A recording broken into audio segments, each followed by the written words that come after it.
You probably already know that when you want to make a great decision, it's great to start with as many good options as possible. But when you're making a decision as a group, having a lot of options to decide between means you can pretty easily get bogged down in lots of endless discussion. So today, my family and I were going to show you several ways that you can quickly determine the group's preference when working to decide between multiple options.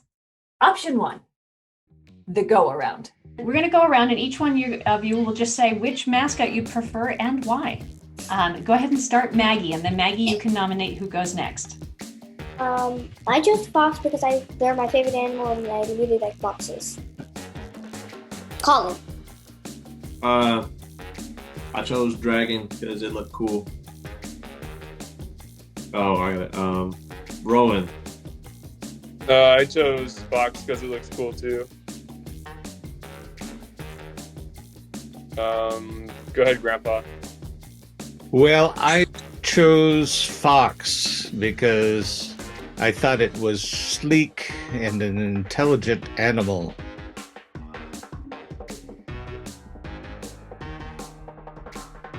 And John. I chose tree because it's big. So the benefits of a go around is that it literally gives everyone a voice, and it gives you a way to hear some of the emotion behind people's preferences. On the downside, it takes a lot of time. And you might find that some people feel pressured to either agree or disagree based on their relationships with other people in the room rather than on what they actually prefer. So let's look at some other options. Voting. Go ahead and place your votes. I'm going to go ahead and launch a poll, and I would love for you all to vote. In the chat, I want you to all write your preference, but don't hit return. All right, and hit return. Voting works really well to narrow down a longer list of options. And, if your vote shows that everybody already agrees on option A, bonus, you're done. More likely, though, what you'll find is you're down to 2 or 3 options. That's a good time to try making a noise. Those in favor of the tree say aye. Aye. And those in favor of the raven. Aye. Aye. And those in favor of the fox. Aye. I would like for those of you who would like to see the raven be our mascot, applaud now. Wait a minute. Okay, actual hands, actual clapping. Oh. Okay, and those of you who would prefer the fox? Those of you who would prefer the raven, please hum. Hmm.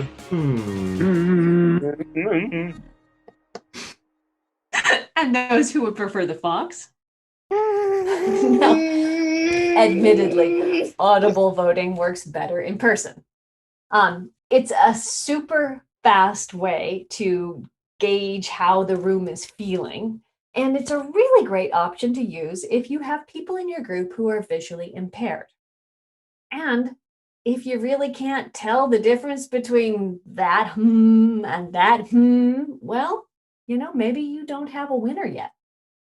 But let's say you do have a winner.